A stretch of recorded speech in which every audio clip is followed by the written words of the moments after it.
Hi Kickstarter! My name is Wojciech Pazdur and I'm the creative director of the Farm 51, a Polish video games company that created games like Get Even or more recently World War III. Now we are back with a new project, an equally exciting and horrifying survival horror game. We want to dive into the mysterious world of the Chernobyl nuclear disaster, which you probably know from the famous Stalker series. You know, I, myself, actually remember the gloomy spring of 1986 very well. It happened only a few hundreds of kilometers from the Polish border. I was 9 and I didn't really understand why they forbade us to eat fresh fruits or vegetables. Our government ordered administering strong iodine solution to young people as it was supposed to protect us from the radiation. And believe me, it was disgusting. But somehow Chernobyl became more than a childhood memory for me. It became a hobby, a bug. That's why in 2016 we created Chernobyl VR project, an interactive virtual documentary. To make it, we went on dozens of long trips to the site. We learned the history of the place and the people. When a few years later we started floating the idea of going back to Chernobyl for a survival horror game, it was absolutely clear for us that what we wanted was, above all, to tell a deeply personal story. So, why survival horror, you may ask? Well, Chernobyl itself has a unique post-apocalyptic scenery, and each visit to the zone is like real-life survival experience. Ask yourself a question: what if I had to spend a few weeks there? Every day you have to take care of food, medicines and other resources. Any bullet you shoot could be more useful later, and believe me, sooner or later you will pull the trigger. Not necessary to kill another human being. Let's say that you know how to stay alive. But what about your mission? The zone is a radioactive wasteland where it's very difficult to do everything yourself. But you don't need to be alone. We kept it realistic, so establishing relation, cooperation, or sometimes rivalry will be the most important aspect of the game. How you handle it determines your success. There's a couple of full-blooded characters with their own history and their own goals.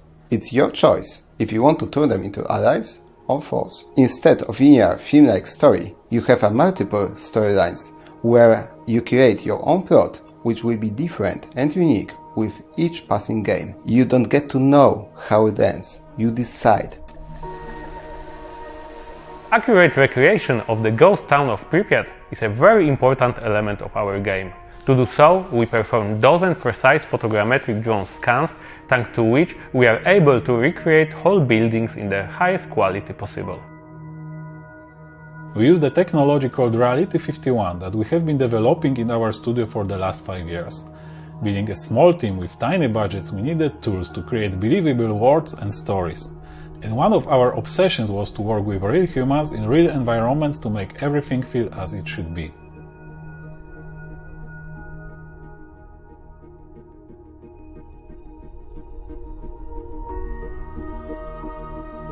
Привет, я Алексей Сытянов, и я геймдизайнер и сценарист. Вы можете меня знать по таким проектам, как Stalker Тень Чернобыля, Survarium и Sketch Tales.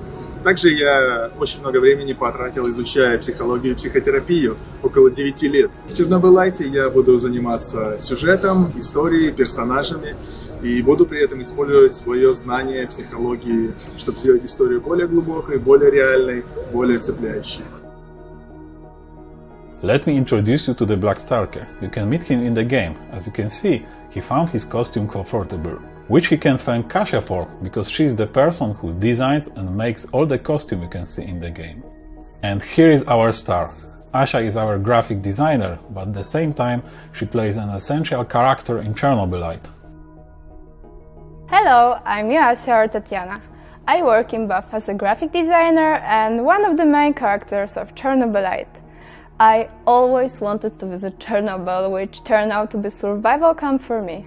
During our shooting sessions, I had to play in light dresses around 0 degrees Celsius. I was freezing and I couldn't show it. When it comes to designing characters, the first thing we do is character draft written by our story designer. Then we make a bunch of fast sketches and eventually concept arts for the key characters. The next step is creating a basic outfit based on our drawings. Then we go on a trip and take pictures of our character in actual Chernobyl scenery. When we feel everything is ready, we do a 3D scanning and then let our 3D artists do their magic with preparing the final 3D model. We want to translate reality into a virtual universe on a huge scale, using advanced 3D scanning and photogrammetry methods. A lot of hard work awaits in extreme conditions of the zone, with no electricity or internet, but it will pay off. With our Kickstarter campaign, we mostly want to expand the Chernobylite world with its heart of darkness, the Chernobyl nuclear power plant. We have been in this place several times, we scanned samples of its outer and inner structures, but to accurately recreate it as the whole game location, we need to make several more very difficult and expensive trips. Working close to the nuclear power plant, especially inside, under many radiation-related restrictions, is much harder. We know how to do it, but we need your support. The second goal of Kickstarter is to be able to widely expand the Pripyat city area that we already have in the game, with more buildings, streets and hideouts. Here is simply the matter of scale. The more funds we'll be able to collect, the bigger virtual Pripyat is going to be, because then we can make more trips and scan more objects in the zone. So please, support Chernobylite and find out what it truly is.